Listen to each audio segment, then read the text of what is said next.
What's going on, everyone? You're listening to Bull Central here. So guys, I wanted to do something a little different for today's video, given there still hasn't been a ton of news and updates on the Bulls since we're still in the off season and free agency is all but done for the Bulls. And yes, I know the first half of the NBA schedule was just released, and I'll make a video of my thoughts on that, some key games that we should be looking out for. The Bulls' first game is on December 23rd, so it won't be a game on opening night. And they'll get to see Kris Dunn on the first night, as the Bulls will be taking on the Atlanta Hawks at the United Center.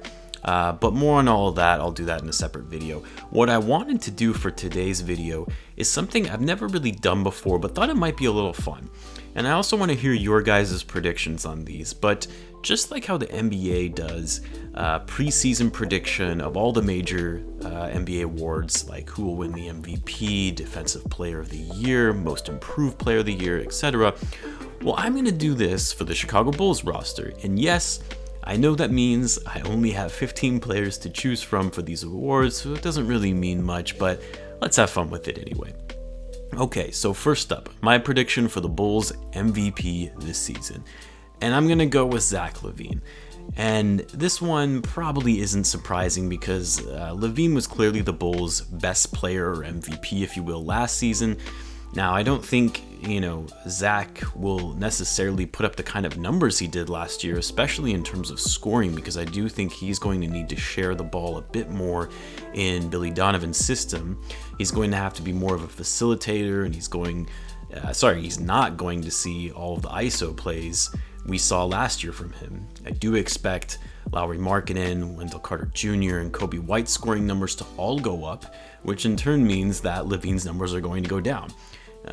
There have been some comments on my videos about how people are expecting Zach to average 30 points per game this season, and sorry, but this isn't going to happen. As good as Zach is, averaging 30 points per game is incredibly hard to do, even for superstars. In fact, only 3 players averaged more than 30 points per game last season, and that was Harden, Bradley Beal, and Damian Lillard, all prolific scorers.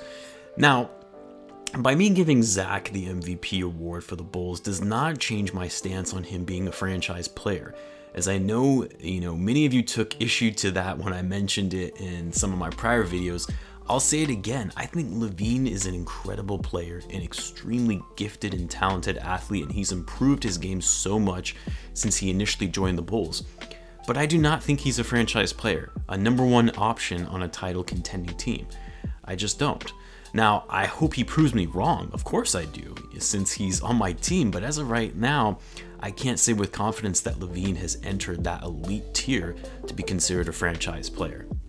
Okay, next up, Defensive Player of the Year. This one is honestly pretty easy as well. The Bulls, after they let Kris Dunn go or walk in free agency, and in my opinion, he was the Bulls' best defender. And since he's no longer with the team, Wendell Carter Jr. is the Bulls' best defender, so he will win Bulls Defensive Player of the Year.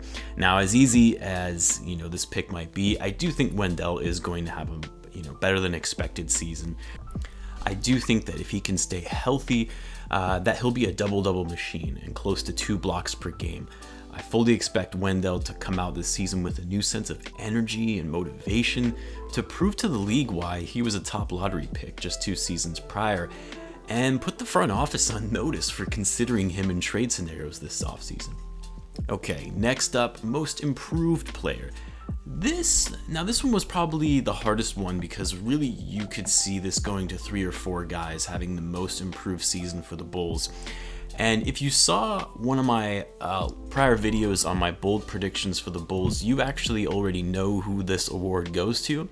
As much as I think this could easily be Lauri Markkanen, Kobe White, or even Wendell, I'm going with Daniel Gafford. And listen, I'm not saying Gafford is going to have a better season than the 3 of these guys I just mentioned. No, far from it. But Most Improved Player entails a huge jump in play from the prior season. And last season, Gafford only averaged 5 points per game and 2.5 rebounds per game on 1.3 blocks per game. He only played 14 minutes per game in a total of 43 games. Now, I see Gafford getting a lot more playing time this season as the backup center to Wendell, and with the extra playing time, we're going to see much better numbers from him, more efficiency, in his level of play. I think he's going to continue to show his elite ability to protect the rim and defend the paint, and I fully expect his offensive game to grow as well. I mean, the guy averaged nearly 17 points per game in college his sophomore year, and yes, I know college ball is a whole different game, but he has the offensive potential if he's used correctly, and I suspect that he will under Billy Donovan. That's why I think he will be the Bulls' most improved player.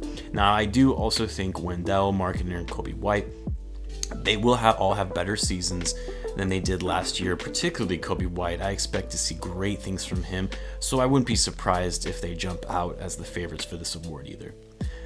Now, for Rookie of the Year, I mean, this is pretty simple since there's really only one option, and that's Patrick Williams, the Bulls' second-round pick in Simonovic.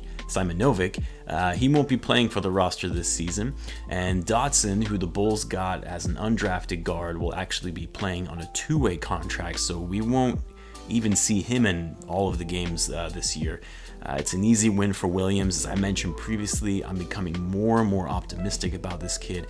He's showing some true promise, and there's a reason why he was selected number 4 overall, and I'm looking forward to seeing him play. And I mean, we can't really do Coach of the Year since there's only one. What I will say is that I'm not as high on the Billy Donovan hire as some.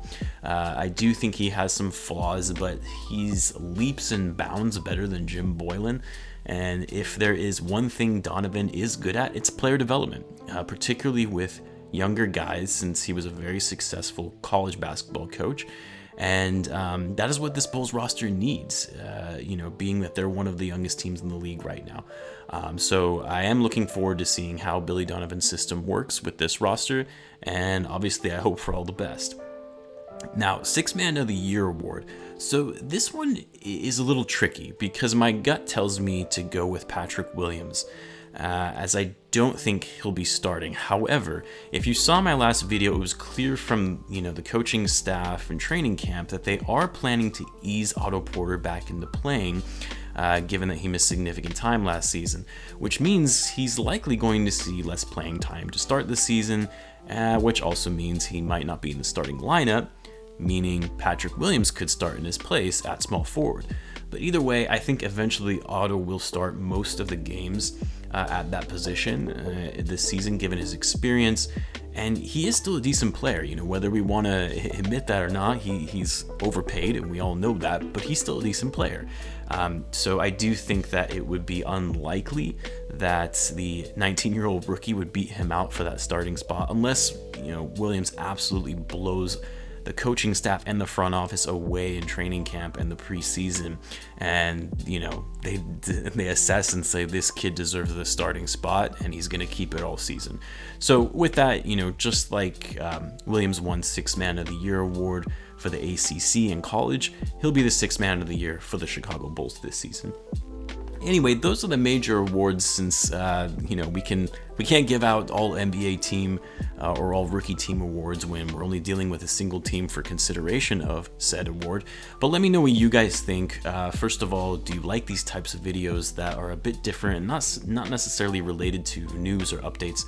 What are your guys' predictions if they were to give out these types of awards per team? Let me know in the comments, and as always, be sure to subscribe, as this is a new channel, and I will catch you guys in the next one.